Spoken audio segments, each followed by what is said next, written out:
What's up, everybody? Today we're back with another video, a little bit of a different style from what you're used to seeing from me. We're going to sit down and talk about how much I spent this winter living in Revelstoke and kind of what I spent it on, what was my biggest spending, what was my lowest spending, and yeah, just wanted to do this for some insight on people that want to maybe do the same thing, maybe in Revelstoke or in different areas, and yeah, I'll kind of just break it down, let you guys know what I spent the most money on. So first I'll just start with telling you what I do. I move out to Revelstoke in January, normally January 1st. This year I moved out there December 28th and I stayed until March 28th was my last day in Revelstoke this year.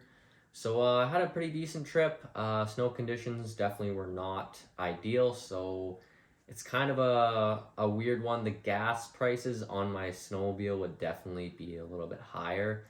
I didn't burn as much fuel this year because I didn't ride as hard, I guess, in those marginal snow conditions in the middle of the year there. I did definitely do a couple POW days, so there was a couple good days where I did like lots of fuel. So I don't know if it really leveled it out. I think it would normally be at least $300-400 more on the sled fuel.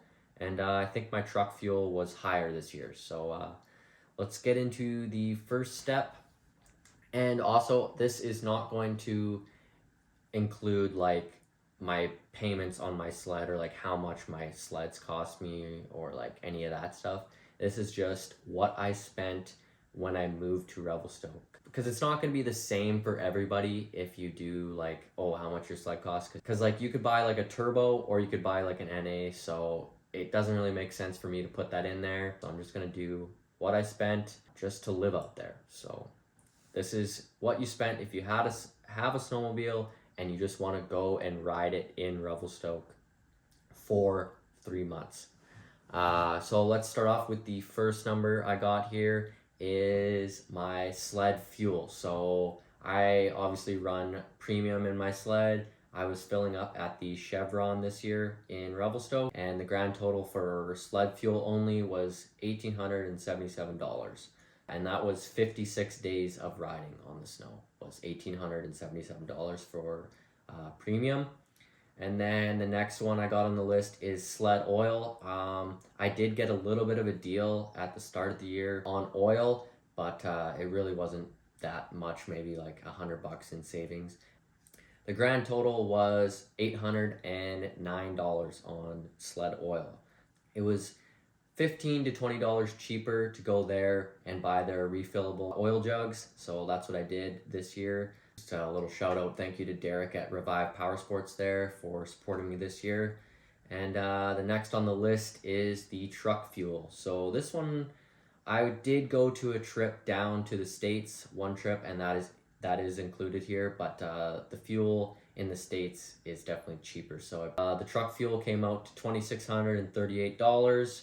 So yeah, that was a little bit of a surprise for me. I didn't think I spent that much, but I think it's still pretty low from other guys saying how much they've spent, because I can ride right from where I rent, and I definitely rode from there a couple times, and some buddies picked me up here and there throughout the winter. So yeah, I think that's a pretty reasonable number to go off of.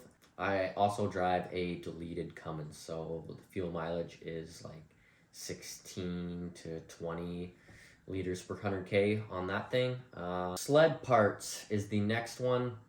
Sled parts was the most that I spent money on. So that was actually very surprising for me. I didn't think that I spent that much money, but it would have been very close to truck fuel if I didn't buy a Trail Tech for my Ski-Doo. So I could have saved a little bit of money there, but I thought safety-wise I should probably go ahead and do that.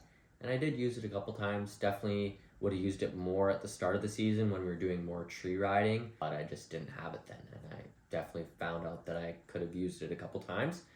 But yeah, my total on sled parts was $4,038. So that is just strictly like maintenance, 2 throttle cables on my Ski-Doo, 1 throttle cable on my Polaris.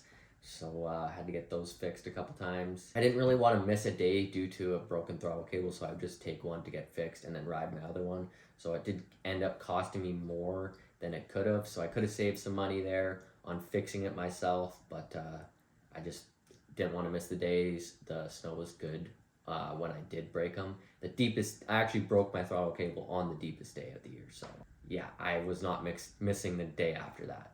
But yeah, $4,038 on sled parts alone. The next one is just general living costs. So that would be food. If I needed a part for my trailer, like I needed a new battery for my diesel heater in the back, like a shovel to shovel the snow off since I lost mine from last year. So like just general stuff around the house, and obviously food like groceries and eating out. I calculated that all out. For the whole 3 months, I spent $2,174 on just general living costs.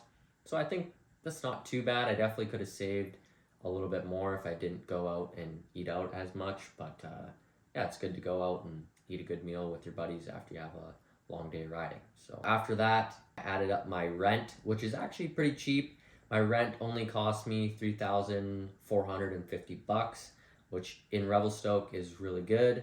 Not going to give out the details of where I stay, but yeah, it's definitely not the nicest living. I live in a trailer, so it's yeah, no water, just dry. $3,450 there.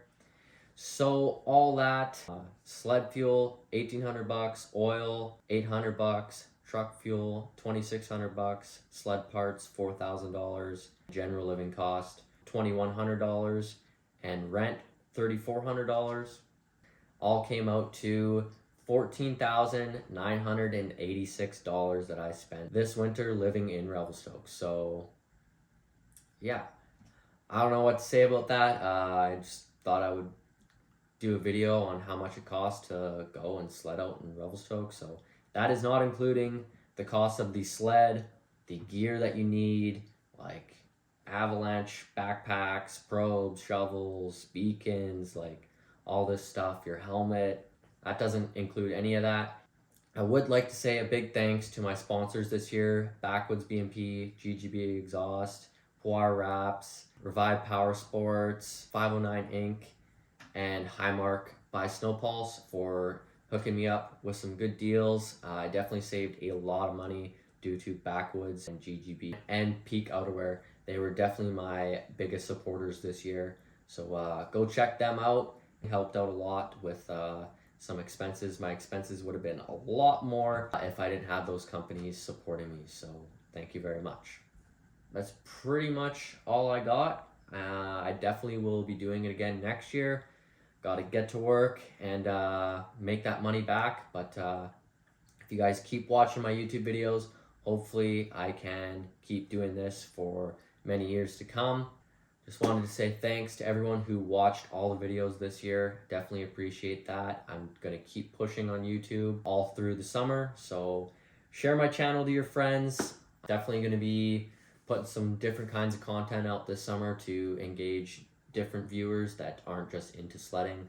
But I will definitely do a couple different videos on sledding maybe in the next coming days. I don't know what exactly. So I gotta go make myself $15,000 back. So I will see you in the next video, and yeah, gotta get back to work. So thanks everybody for watching this winter, and more to come this summer. Peace out.